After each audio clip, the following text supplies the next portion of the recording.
Bonjour,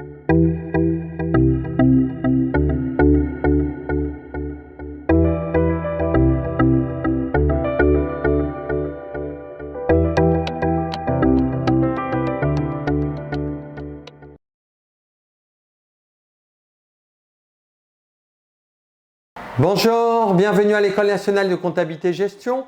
On va étudier en fait aujourd'hui un thème absolument essentiel qui peut tomber, en tout cas qui est déjà tombé à l'examen dans le cadre du DCG notamment, c'est effectivement le commissaire aux apports. Alors naturellement, ce thème pourrait s'appeler également les apports et le commissaire aux apports. Vous allez me dire qu'est-ce que les apports? On va étudier en fait toutes les caractéristiques, toutes les composantes relatives aux apports et également ce que l'on appelle le commissaire aux apports qui est chargé d'apporter en tout cas une évaluation notamment sur les apports en nature. Alors pour cela, on va étudier successivement dans un grand 1 les apports, avec dans un grand A les apports en numéraire, en étudiant précisément la définition et les spécificités. Les apports en nature, on verra notamment la définition des apports en nature que l'on avait déjà noté, me semble-t-il, dans la première vidéo.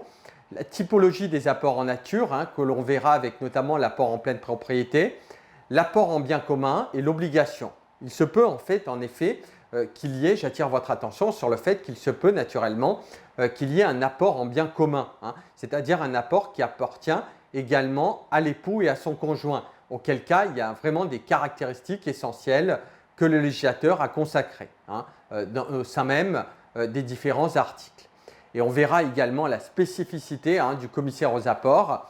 On verra également tout ce qui concerne dans un grand C les apports en industrie en faisant dans un petit 1 une définition et dans un petit 2 les spécificités, notamment dans le cadre de la SARL, la SA, la SAS et la SNC. J'attire votre attention également sur le fait que l'apport en industrie, c'est le travail, savoir, connaissance personnelle en contrepartie duquel l'apporteur en industrie reçoit des parts sociales ou en actions. On l'avait vu notamment, je vous renvoie notamment dans le cadre de la première vidéo. Et sur la SA, il faut savoir que dans le cadre de la SA, on va revenir sur ce principe, l'apport en industrie est interdit dans le cadre de la SA. Et on étudiera dans un grand 2 une synthèse en effectuant par ailleurs également une distinction dans une société à risque limité sur le commissaire aux apports et dans notamment la société à risque illimité, c'est-à-dire la SNC ou les sociétés civiles. Alors, au niveau des apports, on va faire un rappel. Vous avez plusieurs types d'apports, les apports en numéraire, les apports en nature et les apports en industrie. L'apport en numéraire, c'est une somme d'argent investie par les associés ou actionnaires en contrepartie duquel il reçoit des parts sociales ou actions. Donc, c'est à distinguer, on l'avait vu également dans la première vidéo, c'est à distinguer manifestement de tout ce qui concerne les comptes courants d'associés, qui est une somme que l'associé prête à la société et en contrepartie duquel il ne reçoit pas des parts sociales ou actions. L'apport en industrie est un bien évaluable en argent et l'apport en nature est un bien évaluable en argent. Et l'apport en industrie, c'est le travail, savoir, connaissance personnelle en contrepartie duquel l'apporteur en industrie reçoit des parts sociales ou actions. Alors, sur le grand A, les apports en numéraire, on va donner à nouveau une définition et on va donner quelques éléments sur la libération du capital. J'attire votre attention également sur le fait que la libération du capital est une notion essentielle que vous devez connaître manifestement dans le cadre de l'examen. Et on va revenir dans 2 petites minutes sur ce principe de libération du capital fractionné. La libération, c'est-à-dire qu'en fait, lorsque la somme, le capital est payé par les associés ou actionnaires, si vous voulez. Mais on va revenir sur ce principe dans une petite minute. Donc la définition de l'apport en numéraire, c'est une somme investie par les associés ou actionnaires en contrepartie duquel ils reçoivent des parts sociales ou actions. Ça, on l'avait vu et on le revoit notamment pour vous permettre justement d'avoir quelques caractéristiques, quelques petits rappels, la répétition étant la base de la pédagogie et la spécificité, la libération du capital social, l'apport constitue une condition de validité du contrat de société. On l'avait vu, il est obligatoire et on distingue généralement 2 étapes, la souscription qui correspond à l'engagement d'effectuer un apport et la libération qui correspond à la réalisation de cet engagement. Alors, Alors, je sais que les termes sont un petit peu complexes, souscription, libération. Je vous propose de les voir dès à présent dans le cadre d'un exemple d'un rappel. Hein. L'apport en numéraire est un apport en argent. Et la loi prévoit la possibilité, selon le type de structure sociétaire, de libérer l'apport en numéraire de manière fractionnée. En d'autres termes, l'apport peut ne pas être intégralement libéré. Alors vous allez me dire, ça veut dire quoi intégralement libéré? C'est ce que je vous propose de voir cela en fait au travers d'un exemple d'application. Alors, essayez de vous imaginer, vous avez un associé d'une SARL, Jean, décide d'effectuer un apport de 50 000 euros. Hein, et il ne peut investir que 10 000 euros tout de suite. Est-ce que c'est possible selon vous? Vous avez par exemple, vous voulez faire un apport de 50 000 euros au titre de capital, un capital social par exemple de 100 000 euros. Vous investissez 140 000 euros et moi, je n'ai pas les moyens de payer les 50 000 euros. Et je dis justement, je veux simplement payer 10 000 euros. Eh bien, la loi prévoit la possibilité effectivement d'apporter le capital de manière fractionnée, si vous voulez. La libération peut ne pas être immédiate, notamment dans le cadre de la SARL et la SAS. On le verra notamment. Et après, effectivement, sur la SNC, les caractéristiques qui sont essentielles également. Alors, il peut réaliser une promesse d'apport de 50 000 euros, qui est la souscription, c'est-à-dire que je promets d'effectuer un apport de 50 000 euros et je ne paye que 10 000 euros. Hein. Je vais payer finalement que 10 000 euros lors de la constitution de la société. Alors, vous allez me dire, d'accord, mais qu'est-ce qu'on fait des 40 000 euros restants? C'est-à-dire, j'ai fait une promesse de 50 000 euros, il me reste 40 000 euros à payer puisque j'ai payé 10 000 euros. Donc, de ce fait, les 40 000 euros, le solde doit être libéré, c'est-à-dire être payé dans les 5 ans qui suivent l'immatriculation au registre du commerce et des sociétés. Hein. C'est-à-dire le solde doit être libéré dans les 5 ans qui suivent l'immatriculation au registre du commerce et aux sociétés. Et au registre du commerce, au RCS, registre du commerce et des sociétés, pardon. Et on voit bien qu'il s'agit d'une libération fractionnée. Hein. Donc bien distinguer. Hein. Là, bien distinguer les éléments caractéristiques, la souscription de la libération. Là, la souscription, c'est la promesse, c'est l'engagement, une forme de promesse, et la libération, c'est la réalisation de la dite promesse, de l'engagement, si vous voulez. Alors, ce qu'il faut savoir, alors ça c'est essentiel, hein, notez-le bien, hein, je vous en prie. Vous avez par exemple dans le cadre de la SARL, hein, je vous ai donné un exemple, les apports en numéraire doivent être libérés d'au moins un cinquième lors de la constitution de la société. Le solde devra être libéré dans les 5 ans qui suivent l'immatriculation au RCS, au registre du commerce et des sociétés. Dans le cadre de la SA, la SAS, alors ça c'est important également, notez-le bien, les apports en numéraire doivent être libérés d'au moins la moitié lors de la constitution de la société, le solde devant être libéré dans les 5 ans qui suivent l'immatriculation au RCS. Or, vous avez vu notamment que j'ai mis en rouge, en caractère gras, au moins. Qu'est-ce que ça veut dire au moins selon vous? Au moins, ça veut dire que si j'ai 50 000 euros, j'ai investi 50 000 euros, est-ce que selon vous, je peux investir que 5 000 euros? Hein, il y en a certains qui disent non, il y en a certains qui disent oui, on ne peut pas parce que c'est au moins un cinquième. Hein. Donc, si j'investis 5 000 euros et que je dois investir dans les 5 ans 50 000 euros, je vais avoir le rapport qui est d'un dixième. Et vous êtes d'accord avec moi qu'un dixième est inférieur à un cinquième. Donc, de ce fait, c'est bel et bien au moins, et ne vous trompez pas, hein, je vous en prie, notamment si on peut vous donner des statuts dans des clauses statutaires, hein, on le verra en tout cas un peu plus tard, mais retenez-le, hein, qu'il y a le mot « au moins » et c'est absolument essentiel, c'est fondamental dans le cadre du DCG. Hein. Alors, dans le cadre de la SA et SAS, les apports en numéraire doivent être libérés d'au moins la moitié du capital lors de la constitution de la société et le solde devant être libéré dans les 5 ans qui suivent l'immatriculation au RCS. Et dans la SNC, la société en commandite simple, pardon, la SCS et la société civile, la souscription et la libération peuvent être librement prévues par les statuts. Donc librement, il y a véritablement une liberté statutaire qui peut être imposées dans les statuts. Alors, après avoir vu en fait les apports en numéraire, on a vu également, on a rappelé une définition, on a rappelé également ce que constituait la libération du capital social et les spécificités, c'est-à-dire la souscription et la libération de la réalisation de l'engagement. On va voir en fait les apports en nature. Alors, l'apport en nature, je le rappelle à nouveau, c'est un bien évaluable en argent. C'est un bien évaluable en argent en contrepartie duquel l'apporteur en nature reçoit des parts sociales ou actions. Donc, sur les apports en nature, on va voir les apports en nature, la définition, la typologie des apports en nature, l'apport en bien commun et l'obligation d'information du conjoint et les spécificités du commissaire aux apports. J'attire votre attention également sur le fait que les notions 3 et 4 sont déjà tombées à l'examen dans le cadre du DCG et on va faire en fait également des exemples d'application sur ce principe pour que vous puissiez bien voir les contours qui cernent les différentes notions qui sont manifestement fondamentales.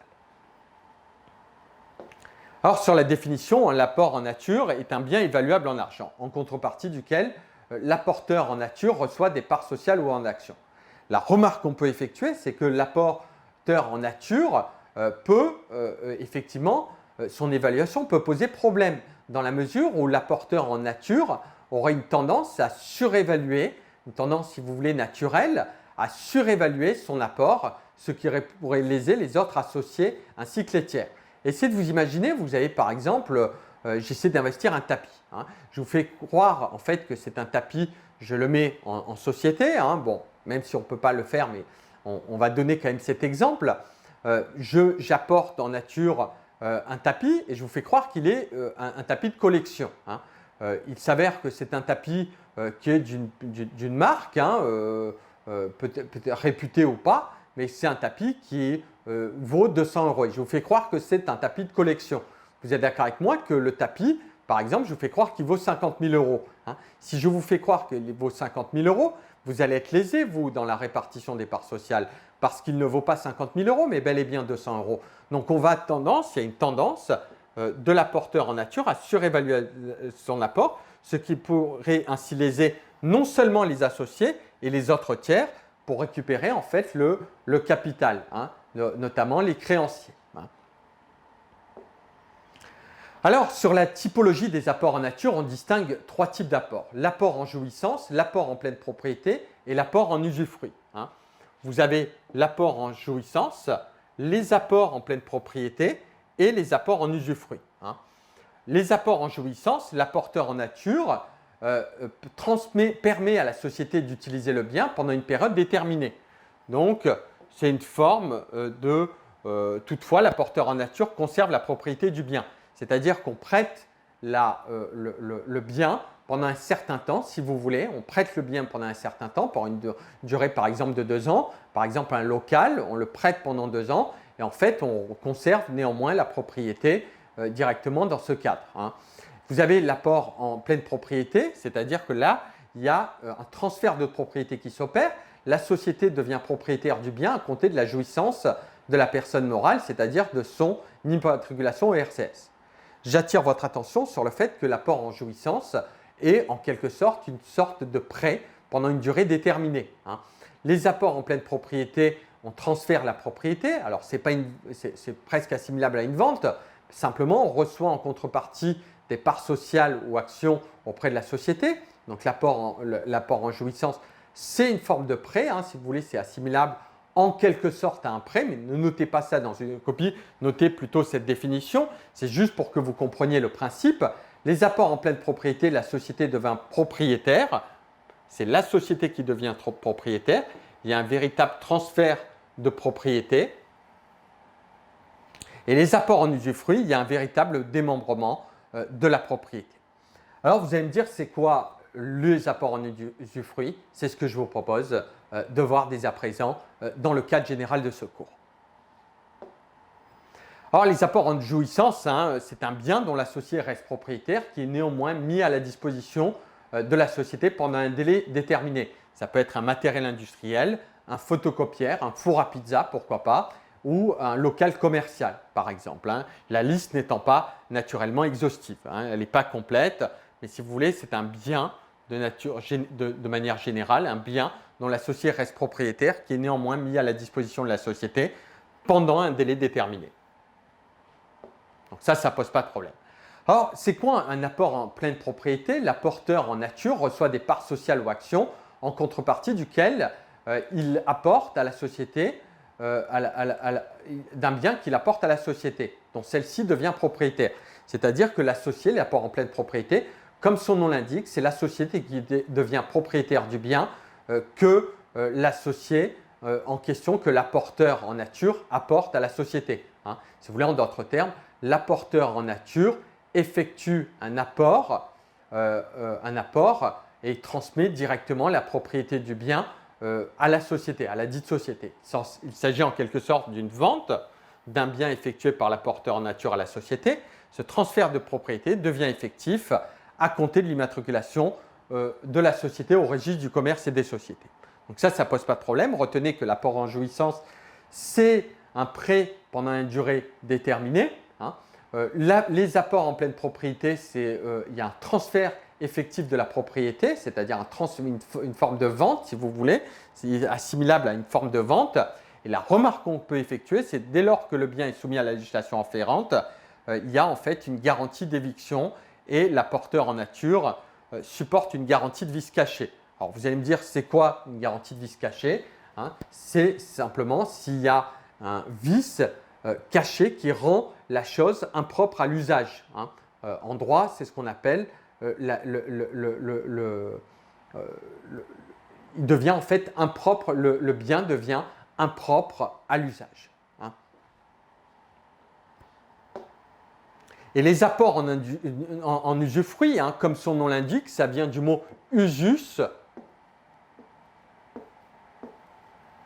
et fructus.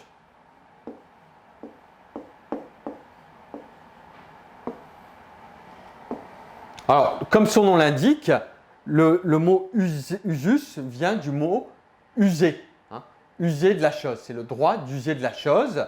Le fructus, c'est le droit d'en tirer les fruits. Par exemple, de louer. La location, on en tire les fruits. Donc ça ne pose pas de problème.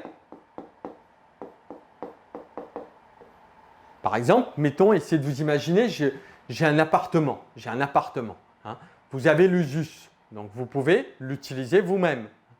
Si le bien est libre, j'ai le fructus, je peux le louer, hein. Donc il y a un démembrement du droit de propriété. L'usus et le fructus, généralement, vont ensemble. Donc c'est pour cette raison qu'on l'appelle l'usufruit. Donc c'est le droit d'user de la chose, c'est-à-dire d'utiliser le bien, et d'en tirer les fruits, c'est-à-dire de le louer, hein. L'abusus, il s'agit du droit de disposer du bien du nu propriétaire. C'est-à-dire que ce n'est pas parce que vous avez le droit, il y a un démembrement du droit de propriété, vous avez l'usus, le droit d'user. Mettons, essayez de vous imaginer, on a un appartement, hein. On a un appartement, un local commercial, je suis nu propriétaire et vous avez l'usufruit. Si vous avez l'usufruit, vous pouvez user du bien, c'est-à-dire l'utiliser vous-même, c'est-à-dire aller à l'intérieur, et vous avez le fructus, le droit de le louer. Mais si je suis nu propriétaire, on n'a pas parlé chez vous, le droit de vendre la chose, par exemple, hein. Et c'est moi, qui est nu propriétaire, qui ai le droit de le vendre ou de le donner, hein. On parlera de forme d'aliénation, ça s'écrit A-L-I-E-N-A-T-I-O-N, aliénation du bien, hein. Il y a une forme d'aliénation du bien, c'est-à-dire qu'on a le droit d'aliéner le bien, c'est-à-dire le droit de le vendre ou de le donner. Donc il s'agit du droit, l'abusus, c'est le droit de disposer du bien du nu propriétaire. Donc il y a un démembrement du droit de propriété, c'est le fait de pouvoir s'en séparer, si vous voulez, le fait de pouvoir s'en séparer. Alors, l'usufruit est un droit qui peut se trouver démembré. On parlera dans ce cas-là, c'est ce que je vous ai dit, de démembrement du droit de propriété. Donc, retenez bien, usus, il y a l'usufruit, usus fructus, et l'abusus, c'est le droit de vendre le bien, voire de le donner, hein, d'effectuer un don à une personne ou de le vendre à quelqu'un directement.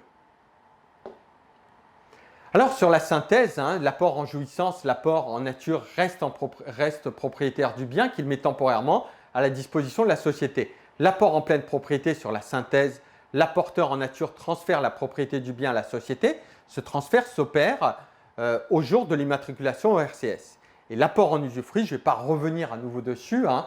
La société acquiert par exemple l'usus et le fructus, l'apporteur conservant la nue propriété, c'est-à-dire l'abusus, le droit de par exemple, de vendre le bien ou de le donner.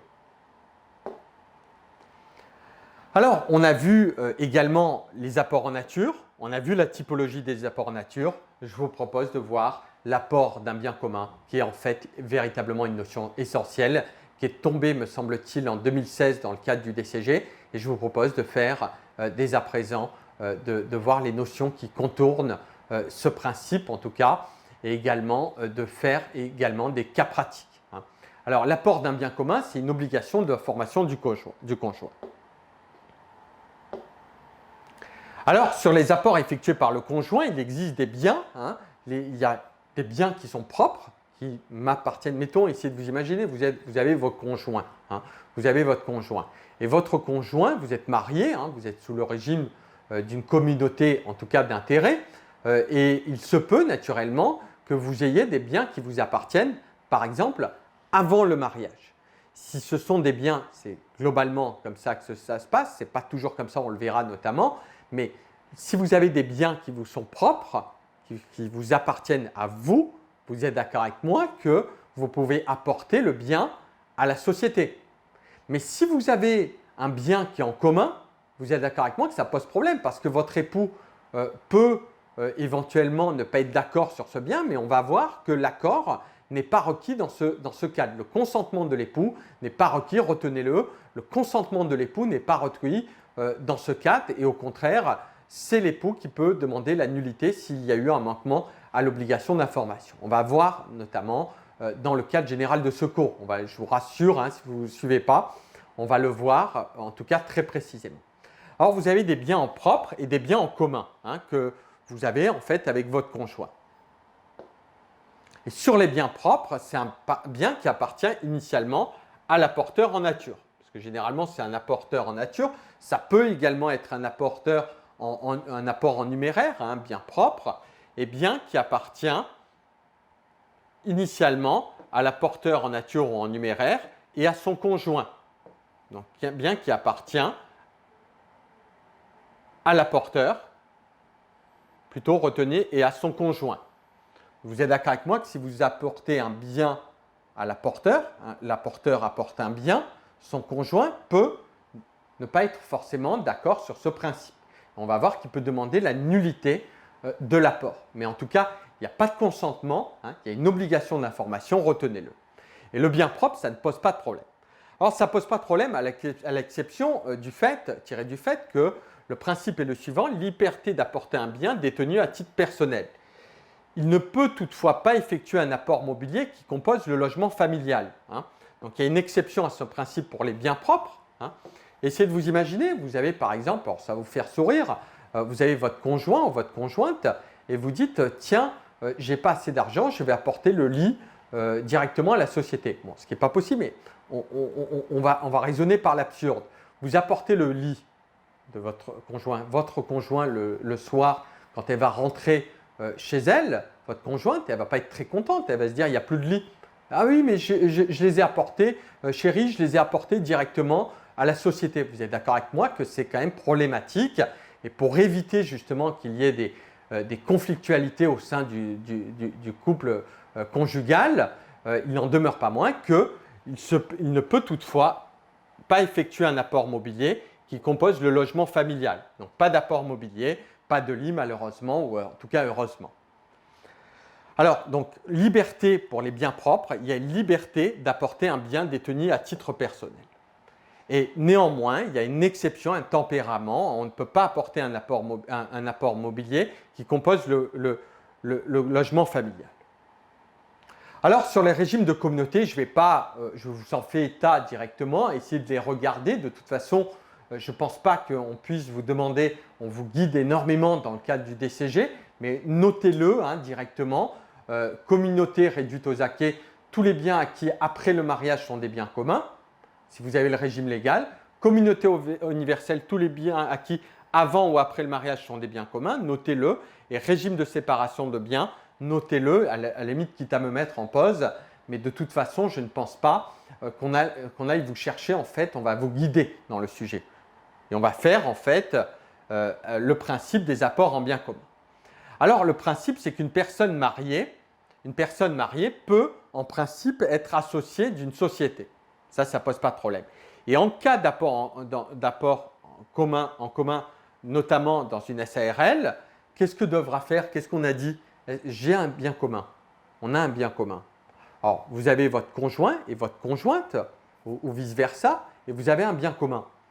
L'un, vous voulez l'apporter. Vous pouvez le faire, puisqu'on a dit qu'il n'y a pas de consentement qui est requis. Donc, si vous n'avez pas de consentement, vous pouvez apporter ce bien. Néanmoins, vous avez une obligation d'information vis-à-vis de votre conjoint. Comment se fait cette obligation d'information? Par exemple, depuis l'arrêt 2004, me semble-t-il, les mini-messages, c'est-à-dire les SMS, sont une preuve acceptable, en tout cas en justice, ont été considérés comme une preuve acceptable, ce qui est normal. Et en fait, essayez de vous imaginer, vous envoyez un SMS et vous dites, par exemple, chérie, j'ai apporté tel bien ou quoi que ce soit. Donc, vous avez satisfait à votre obligation d'information. Donc, de ce fait, l'époux n'a que 2 ans. Le défaut d'information peut entraîner la nullité de l'apport, à condition que l'action ne soit pas prescrite et cette action en nullité se prescrit au bout de 2 ans. Donc, vous devez informer normalement cet époux. À défaut, vous avez 2 ans à compter de la découverte de l'apport ou de la dissolution de la communauté pour demander la nullité de l'apport. Donc, il y a une durée. C'est quoi une prescription? C'est un délai pour agir en justice. C'est-à-dire que si la prescription est dépassée, si elle est de 2 ans et que vous agissez au bout de 3 ans, vous êtes ce qu'on appelle forclos, F-O-R-C-L-O-S. Vous êtes frappé de forclusion, F-O-R-C-L-O-S-I-O-N. Forclusion, F-O-R-C-L-U-S-I-O-N, pardon. Vous êtes frappé de forclusion et vous ne pouvez pas, malheureusement, heureusement, remettre en cause cet apport directement. Donc, retenez que simplement, il y a une obligation d'information de l'apporteur vis-à-vis de son conjoint et le défaut d'information peut entraîner la nullité de l'apport avec une durée, naturellement, qui est de 2 ans à compter de la découverte de l'apport ou de la dissolution de la communauté. Le régime communautaire, il y a une liberté d'apporter, donc ça c'est la même chose, je ne vais pas le répéter à nouveau directement. Et le régime de séparation de biens, l'apport d'un bien est libre, toutefois l'apport du logement familial nécessite le consentement des époux. Il y a une exception dans le cadre du régime de séparation de biens, c'est-à-dire que généralement l'apporteur du bien, l'apporteur du logement familial nécessite le consentement des époux. Donc retenez qu'il y a une exception à ce principe pour le régime de séparation de biens. Alors, on va faire une synthèse. On va faire une synthèse sur les apports effectués par un conjoint sur les biens. Sachez qu'il existe des biens propres et des biens communs. On va faire une synthèse et les biens propres, il y a une liberté d'apporter du conjoint à l'exception des biens qui composent le logement familial, par exemple un lit ou un meuble, pourquoi pas. Et les biens en commun, les biens propres, liberté d'apporter du conjoint, je le répète, sauf à considérer que ce soit des biens qui composent le logement familial. Et pour les biens communs, il y a une liberté d'apporter, toutefois une obligation d'information à la charge du conjoint, à la charge de l'apporteur. L'époux apporteur devra informer son conjoint. Et la sanction, c'est que l'époux dispose d'un délai de 2 ans pour demander la nullité de l'apport. L'annulation de l'apport, délai qui court à compter de la découverte de l'apport.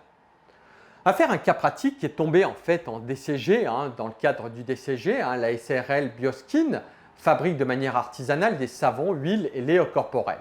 Elle a été créée en 2006. J'attire votre attention sur le fait que déjà, ça doit vous faire tilt. On est en 2016, 2006, les 2 ans, est-ce qu'ils sont dépassés? La réponse est oui, ils sont dépassés. Déjà, ça nous donne quelques informations. Alors, je n'ai pas repris la répartition du capital, néanmoins, Anode, la gérance est assurée par Anode, et Anode a participé à la création de la SARL Bioskin en 2006. en apportant 10 000 euros. Donc, elle a fait un apport de 10 000 euros. Mariée sous le régime légal, alors ça c'est embêtant parce que je vous ai dit tout à l'heure qu'il ne fallait pas tout connaître, etc. Vous allez me dire, d'accord, mais qu'est-ce qu'il dit finalement? Mariée sous le régime légal, elle avait informé son mari, donc elle a informé son mari qu'elle allait utiliser cette carte, cette somme appartenant à la communauté. Elle avait informé, il y a une communauté d'intérêt. Donc elle avait informé son mari qu'elle allait utiliser cette somme appartenant à la communauté. Donc cette somme, cet apport qu'elle a fait, il appartient à qui? C'est un bien propre, en quelque sorte, ou un bien commun? C'est un bien commun, vous êtes d'accord avec moi, puisqu'il appartient à la communauté, les 10 000 euros. Qu'est-ce qu'elle a fait? Est-ce qu'elle a informé son mari? Est-ce qu'elle avait informé son mari? Elle a informé son mari sans lui demander son accord. Est-ce qu'on a dit que l'accord est requis? Est-ce que le consentement de l'époux est requis? Qu'est-ce qu'on a dit au début? Le consentement de l'époux n'est pas requis. C'est-à-dire que vous pouvez apporter un bien pour les biens propres et les biens communs. Pour les biens communs, le consentement de l'époux n'est pas requis. Il y a une obligation d'information à la charge de l'apporteur du bien, ou de la somme d'argent, ou de l'apport en nature.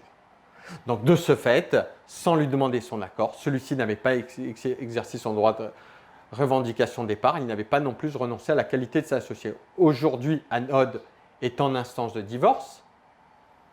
Donc vous comprenez le principe, elle est en conflit, elle est soutenue par ses deux associés et elle craint que son époux ne demande la nullité de l'apport et ne revendique la qualité, elle vous demande conseil. Expliquez pourquoi le mari d'Anne-Pod ne pourrait pas obtenir la nullité de l'apport. Pour quelle raison on ne peut pas obtenir la nullité de l'apport? Parce que le délai est de 2 ans et parce que Anne-Pod a satisfait à son obligation d'information auprès de son conjoint, tout simplement. Et on va répondre en fait directement avec la règle de droit. Alors là, j'ai repris à la lettre le corrigé du DCG, le corrigé du DCG. L'accord du conjoint est requis en cas d'apport d'un bien commun à une SARL, s'il s'agit d'un immeuble, d'un fonds de commerce ou de part sociale.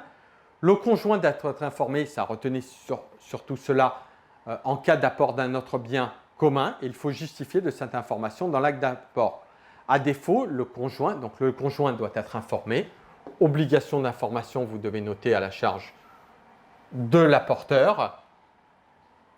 Et à défaut, le conjoint peut demander la nullité de l'apport dans un délai de 2 ans à compter du jour où le conjoint a connaissance de l'acte. C'est l'article 1427 du Code civil, ne le retenez pas. Et en l'espèce, en tout cas le numéro de l'article, en l'espèce, Anne-Pod a apporté 10 000 euros à la communauté. En conséquence, l'accord de son mari n'étant pas requis, puisqu'il en a été formé, il ne peut pas en demander la nullité. De plus, il y a une forclusion, l'action en nullité est prescrite par la loi. Le conjoint, en tout cas, est forclos, FORCLOS, il est frappé, l'action en nullité,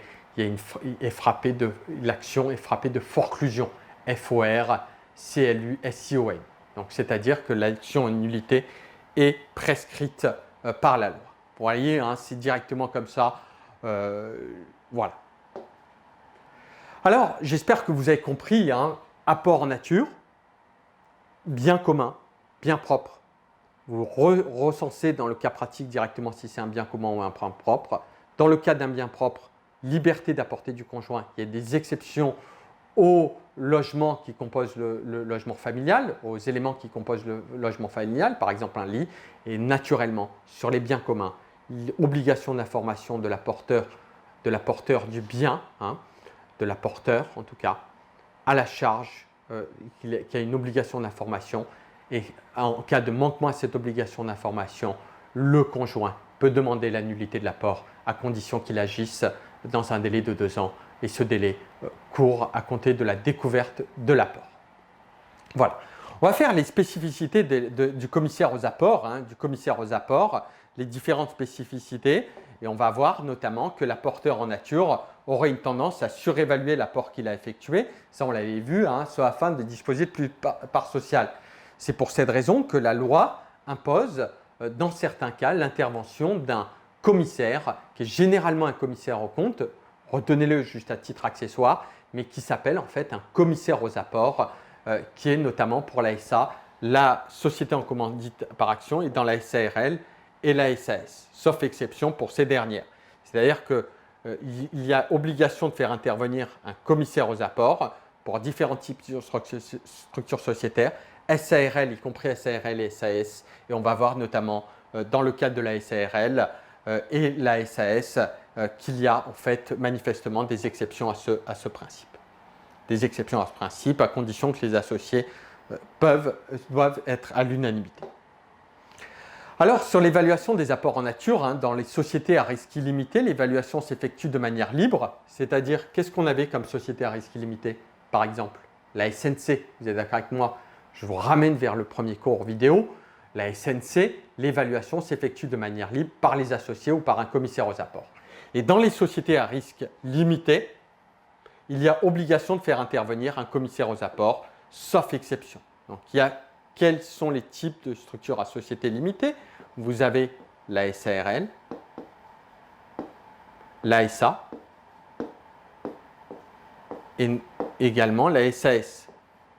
Dans la SARL et la SAS, vous avez l'intervention et la SA qui est obligatoire. Toutefois, dans la SARL et la SAS, vous avez des exceptions à ce principe. Alors, vous allez me dire, c'est quoi ces exceptions? Eh bien, dans la SARL, l'intervention d'un commissaire aux apports est obligatoire. Toutefois, les associés peuvent décider à l'unanimité de ne pas recourir à un commissaire aux apports lorsque aucun apport en nature n'excède 30 000 € et la valeur totale des apports en nature n'excède pas la moitié du capital social. Ce sont des termes un petit peu complexes. Je vous propose de les étudier dès à présent. Alors, les associés peuvent décider à l'unanimité, ils doivent être à l'unanimité, de ne pas recourir à un commissaire aux apports dès lors que deux conditions sont réunies. Aucun apport en nature n'excède 30 000 €, donc il va falloir voir que l'apport en nature n'excède pas 30 000 € et la valeur totale des apports en nature n'excède pas la moitié du capital social. Alors, je vous propose de faire un cas pratique, pour voir cela. Lors de la constitution qui est tombée en DCG, me semble-t-il, dans les années 2012 ou 2013, voire 2011, excusez-moi, je ne l'ai pas noté en tout cas, mais il est tombé à l'examen. Lors de la constitution de la SARL Confi-Fruit, le capital se répartissait de la manière suivante. Axel Dorin, 300 parts, Grégoire Embrun et Yves Lemaire, Grégoire Embrun, 300 parts, Isabelle Portal, 150, Émy Candou, 50 et Yves Lemaire, j'ai mis en caractère gras. Les statuts indiquent que le nominal de la part est fixé à 50 €. C'est quoi le nominal? C'est le nombre de parts sociales multiplié par 50. Ça fait combien là? 200 fois 50. Ça fait 10 000.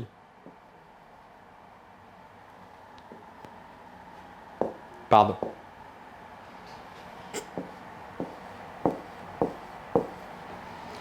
Les statuts indiquent que le nominal de la part est fixé à 50 €. Par ailleurs, les 200 parts sociales d'Yves Lemaire sont la contrepartie d'un apport en matériel. C'est quoi un apport en matériel? C'est un apport en nature. Donc les 200 parts d'Yves Lemaire, c'est un apport en nature. Donc c'est là qu'on va... Est-ce que cet apport en nature excède 30 000 €?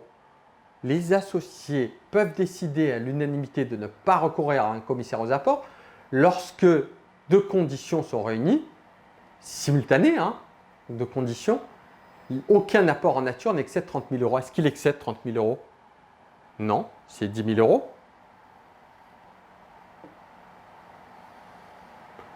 Et la valeur totale des apports en nature, donc c'est 10 000 €, et la valeur totale des apports en nature n'excède pas la moitié du capital social.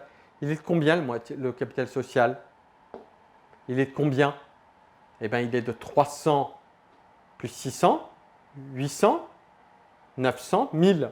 1000 fois 50, il est de 50 000, le capital social. Je le répète, par rapport au principe, l'intervention d'un commissaire aux apports est obligatoire. Toutefois, les associés peuvent décider à l'unanimité de ne pas recourir à un commissaire aux apports lorsqu'aucun apport en nature n'excède 30 000 €. Est-ce que dans notre cas, l'apport en nature excède 30 000 €? Il n'est pas de 30 000 €, il est inférieur à 30 000 €. Et la valeur totale des apports en nature n'excède pas la moitié du capital social. Il est de combien la valeur totale des apports en nature? C'est combien le capital? La moitié du capital, ça fait combien? Ça fait 25 000. Vous êtes d'accord avec moi? Donc les 25 000 que j'ai ici, j'ai un capital 50 000, je divise par 2 25 000. La valeur totale des apports en nature, il est de combien la valeur totale des apports en nature? 10 000 euros. Est-ce qu'il excède? Est-ce que 10 000 est supérieur à 25 000? La réponse est non. Est-ce que les 10 000 sont supérieurs aux 30 000? Non. Donc les associés pourront décider de ne pas recourir à un commissaire aux apports. Alors naturellement, je vous ai donné la solution. Je préfère le voir naturellement dans le cadre de l'exemple d'application et de la méthodologie si particulière dans le cadre de l'examen. Donc vous marquez l'intervention d'un commissaire aux apports comme question de droit est-il obligatoire dans une SARL? Et la réponse est la suivante.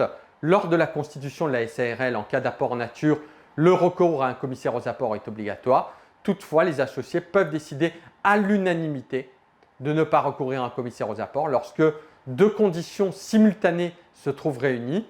Aucun apport simultané, je veux que vous marquiez simultané, se trouve réuni. Je ne l'ai pas noté à titre d'oubli, hein, à titre d'exemple, mais néanmoins, vous devez le noter. Lorsque deux conditions simultanées se trouvent réunies, deux conditions cumulatives plutôt se trouvent réunies, aucun apport en nature n'a une valeur supérieure à 30 000 euros et la valeur totale des apports en nature n'excède pas la moitié du capital social. Vous faites l'application en l'espèce, ça c'est la règle de droit, l'application en l'espèce. En l'espèce, aucun apport en nature n'excède 30 000 euros puisqu'il est de 10 000 euros. L'apport effectué par Yves Lemaire étant de 10 000 euros et la valeur totale des apports en nature, c'est-à-dire 10 000, n'excède pas la moitié du capital social qui est de 50 000 divisé par 2. On a fait la somme et on a multiplié par le nominal, hein, c'est 25 000. Donc qu'est-ce qu'on peut dire? Que l'intervention d'un commissaire aux apports n'est pas obligatoire, à condition bien sûr que sous réserve que les associés soient unanimes. Hein. Naturellement, n'oubliez pas cette condition. Apprenez bien la règle de droit. Les associés peuvent décider à l'unanimité, c'est à l'unanimité, je souligne à l'unanimité, de ne pas recourir à un commissaire aux apports lorsqu'aucun apport en nature n'excède 30 000 euros et la valeur totale des apports en nature n'excède pas la moitié du capital social. Il en résulte donc que les associés pourront décider, sous réserve d'être unanimes, de ne pas recourir à un commissaire aux apports. On va faire un deuxième exemple d'application. 3 personnes, Jean, Jeanne et Denis, souhaitent constituer une SARL. Jean et Jeanne apportent respectivement 10 000 et 8 000 euros. Denis effectue un apport en nature de 7 000 euros. Et on vous demande un apport en nature. L'intervention d'un commissaire aux apports est-il obligatoire? Et la règle de droit est la suivante. Dans la SARL, l'intervention d'un commissaire aux apports est obligatoire. Vous mettez le principe. Toutefois, les associés d'exception peuvent décider à l'unanimité de ne pas recourir à un commissaire aux apports lorsqu'aucun apport en nature n'excède 30 000 euros et la valeur totale des apports en nature n'excède pas la moitié du capital social. Voilà, hein, ça c'est important. Et après, le capital, il est de combien? 10 000. Est-ce que le capital, il est de combien? Aucun apport en nature n'excède 30 000 euros. Est-ce que l'apport en nature, il excède 30 000 euros? Non, parce que 7 000 est inférieur à 30 000. Donc la première condition se trouve réunie. Et la deuxième, la valeur totale des apports en nature, elle est de combien la valeur totale? C'est 7 000. N'excède pas la moitié du capital social. Le capital social, il est 18 000, 25 000. 25 000 divisé par 2, ça fait 12 500. Et on voit bien que les 12 500, alors là, ça paraît mal, j'ai mal écrit. 12 500 est supérieur à 7 000. Donc, il en résulte que les associés peuvent décider en l'espèce aucun apport en nature, l'apport étant de 7 000 euros. La valeur totale des apports en nature, 7 000 euros, n'excède pas la moitié du capital social. Il en résulte donc que les associés, à l'unanimité, peuvent décider de ne pas recourir à un commissaire aux apports dans ce cadre précis, sous réserve d'être unanime. Vous pouvez y rajouter. Alors, sur la remarque, hein, il est à noter que l'apport en nature ne peut pas participer au vote, hein, le fameux vote de l'unanimité, et la décision de ne pas faire appel à un commissaire aux apports est prise à l'unanimité. L'unanimité, si vous voulez, des autres associés, si vous voulez. Dans ce cas, les associés sont solidairement responsables vis-à-vis des tiers de la valeur qu'ils ont donnée du bien pendant 5 ans à compter du RCS. Donc, il y a une responsabilité. Néanmoins, on peut se dispenser de ne pas recourir à un commissaire aux apports, mais néanmoins, il y a une responsabilité qui est à la charge des associés qui auraient décidé de ne pas recourir à un commissaire aux apports, ce dans une volonté protectrice de l'apporteur, par exemple. En effet, les associés ne disposent pas de l'obligation de suivre l'évaluation effectuée par un commissaire aux apports, on ne dispose pas de l'obligation, mais ils peuvent voir leur responsabilité civile et pénale engagée pendant 5 ans. Alors, on va faire les apports en industrie. Les apports en industrie, on a vu, retenez bien ça et ça, c'est important. Également sur la libération du capital social avec les 20%, le 1/5 le 1/5 et la moitié pour la SAS. Et on va voir en fait désormais les apports en industrie. Alors sur la définition, les apports en industrie, je ne vais pas revenir à nouveau dessus. C'est le travail effectué par un associé en contrepartie duquel il reçoit des parts sociales ou actions. Et vous avez la spécificité des apports en industrie, c'est le travail, savoir, compétences personnelles, en contrepartie duquel l'apporteur en industrie reçoit des parts sociales ou en actions. Alors, ce qu'il faut savoir, c'est que également, écoutez-moi bien, l'apporteur en industrie, il apporte quoi? Son travail, son travail. Est-ce que son travail, c'est monétaire? Est-ce qu'un bien est évaluable en argent? Oui. Est-ce que l'argent, l'apport en numéraire, on le matérialise? Naturellement. Mais l'apporteur en industrie ne participe pas à la formation du capital social. Il ne participe pas directement à la formation du capital social. C'est logique, puisqu'en fait, c'est une forme de prestation de service effectuée par l'apporteur en industrie. Il apporte son travail. Donc du coup, il ne participe pas monétairement directement à la formation du capital social. Donc retenez-le, dans le silence des statuts, l'apporteur en industrie a droit au même nombre de parts que celui qui a le moins apporté. Donc retenez-le également. L'apport en industrie est autorisé dans la SARL et si les statuts le prévoient. C'est si le statut le prévoit, ne faites pas la faute. C'est-à-dire que l'apporteur en industrie est interdit dans la SA et pour les actionnaires commanditaires de la SCA et SCS. Mais retenez surtout qu'il est interdit dans la SA. Alors, on va faire une synthèse. Dans la SA et la SCA, l'intervention d'un commissaire aux apports est en principe obligatoire. Et dans la SARL et la SAS, le décret, la loi Sapin 2 et le décret du 25 avril 2017, me semble-t-il, a apporté en fait des tempéraments à ce principe puisqu'il a uniformisé et apporté des tempéraments également. On a uniformisé les règles applicables à la SARL et la SA et la SARL et la SAS, c'est-à-dire que les associés peuvent décider à l'unanimité de ne pas recourir à un commissaire aux apports lorsqu'aucun apport en nature n'excède 30 000 € et la valeur totale des apports en nature n'excède pas la moitié du capital social. Alors, on va faire une synthèse qui va durer 5 petites minutes sur le commissaire aux apports et plutôt les apports et le commissaire aux apports en tout cas. On a vu également dans le cadre de la synthèse qu'il existait des apports en numéraire, des apports en nature et des apports en industrie.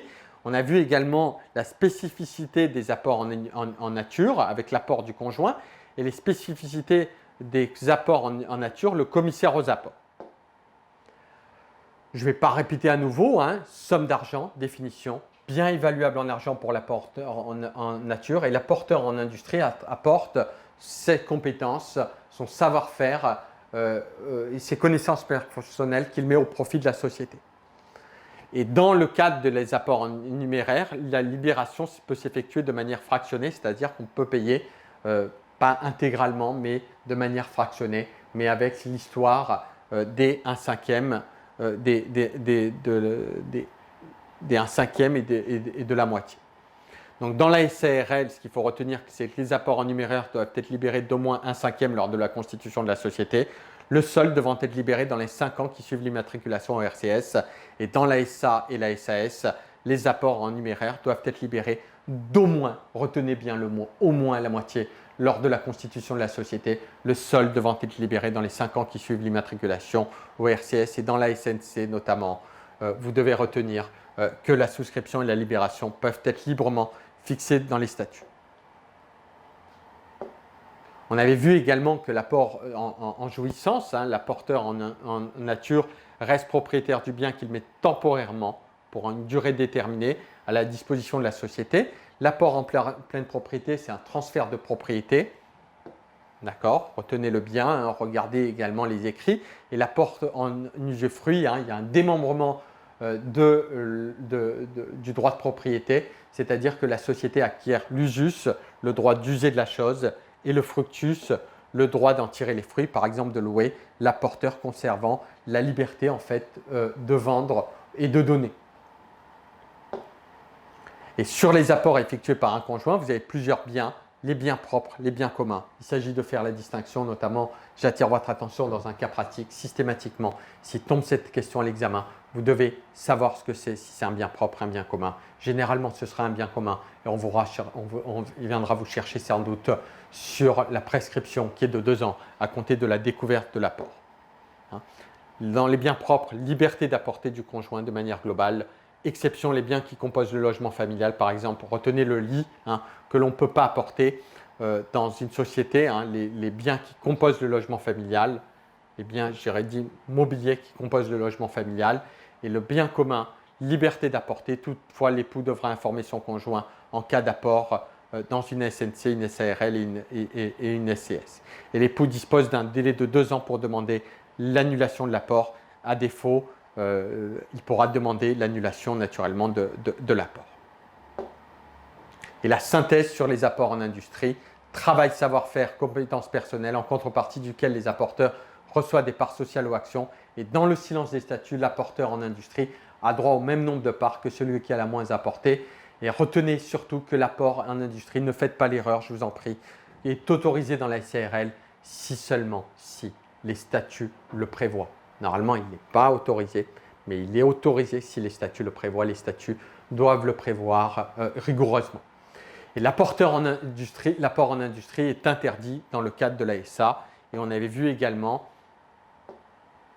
que dans les sociétés où l'apport est autorisé, vous les avez ici, mais que néanmoins, vous avez dans le cadre de la SAS, il est interdit.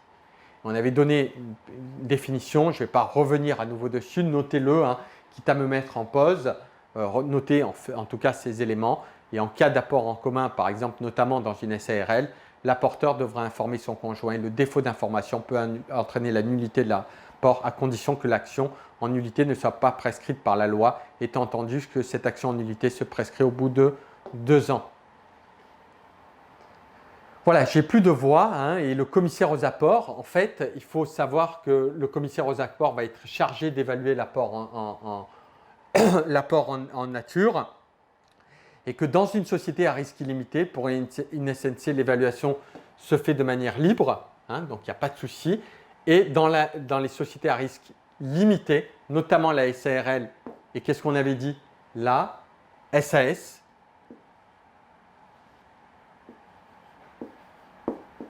il est obligatoire, sauf exception pour la SARL et la SAS, puisque en fait, on a vu que le décret du 25 avril 2017 avait uniformisé les règles de comptabilisation et les a totalement, le législateur a voulu ranger le commissaire aux apports dans le même système de fonctionnement que celui de la SARL.